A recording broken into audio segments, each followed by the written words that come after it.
getting ready to grow our own mushroom spawn. I got some grain, some red wheat, soaking on the stove.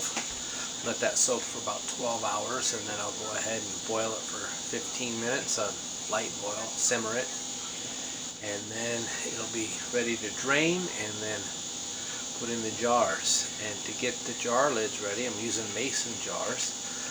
I drilled a 1/8 of an inch hole right there, and then I put some pillow stuffing in there. I found it was cheaper to buy a little tiny pillow at Walmart than it was to buy a little bag of stuffing.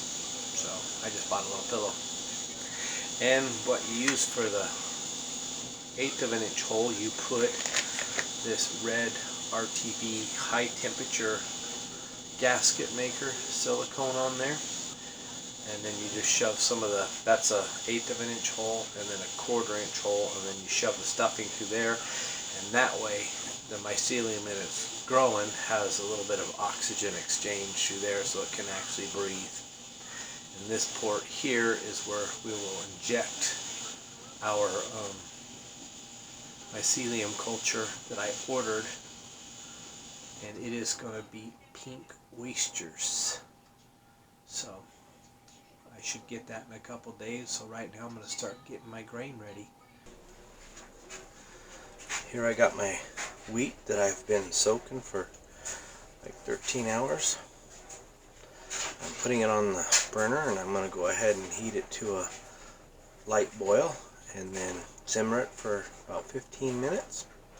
And then I'm going to go ahead and dump it in my sink with a drain catch in there. And I'll let it sit in there and slowly drain and cool down. I did the 15-minute simmer. You don't want to overdo it because you don't want the seeds to start breaking open. But right now they are at the point where I can smash them with my fingers.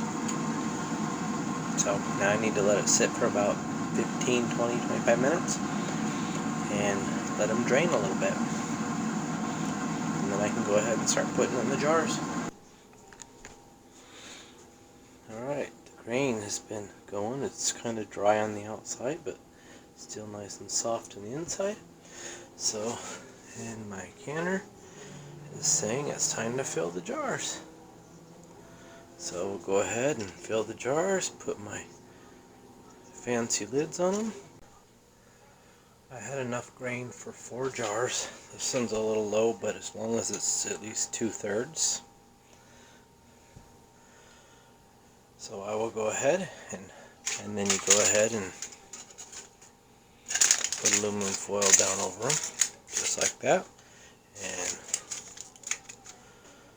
that way you keep all that steam that's boiling around inside the pressure canner from all going inside and putting extra moisture in there, because there's plenty of moisture in those grains right now. Alright, I'm going to go ahead and stick them in the pressure canner. Alright, we're going to go ahead and inoculate. We got some barley right here, which kind of clumps up, so barley's not the greatest one to use. And I got some wheat berries, which actually break apart pretty good. And I got my syringe in. It is from the Mushroom Lab. So let's go ahead.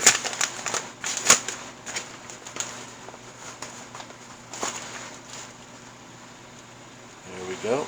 There's the syringe of the mycelium and the needle in there, and it's all sterilized. And I left the aluminum foil on my jars, but there we go. I got the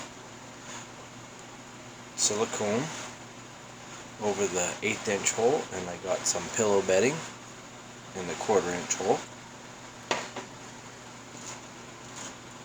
And everything has been wiped down with alcohol. I want to make sure everything stays clean. I'm going to go ahead and wipe this down with a little bit of alcohol. Make sure there's no germs or anything on that. And then once it's fully dry, then I'll proceed to the next step. Alright, once those are fully dry, go ahead and start injecting them. We're going to go ahead and open this up. It comes with an alcohol wipe. Like I said, everything is wiped down.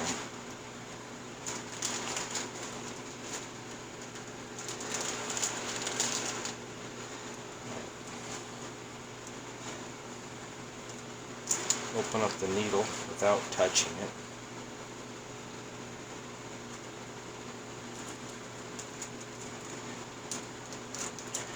Set that back down. And take off the little cap on the end of your needle, and that just screws right off.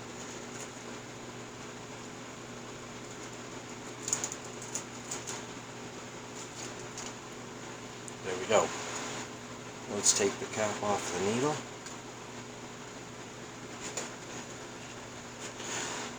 Hit it with the little flame.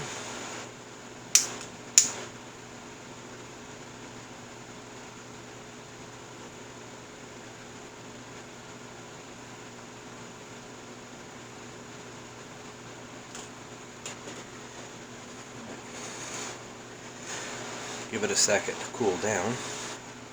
And then just insert it and put like 1 cc. And these are 10 cc needles, or syringes. I'm not sure how high up it goes, but 10 cc's, 8, 9, 10 is right there. So go ahead and put a 1 cc in each one.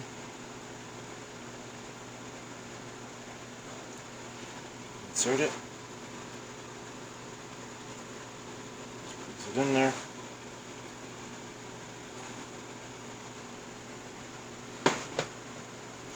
And the silicone closes back up. Alright, put that lid back on. Needle. This is pink oysters, and to store it, you keep it in a cupboard, in a dark cupboard. Do not put pink oysters in the fridge. Most other oyster mycelium you can keep in the fridge when you get the syringe like this, but pink oyster will die if you put it in the fridge, so you got to put it in a nice warm cupboard. And I have enough left in there to do a couple more jars, and I'm probably gonna see if I can do a little jar of some liquid. Alright, I'm gonna put this away, and in these jars here I'm just gonna set them in a dark closet and check on them in a few days and see if the myceliums grow. And after it gets part way through there, you go ahead and shake it up and to help mix it up a little bit, help it grow faster.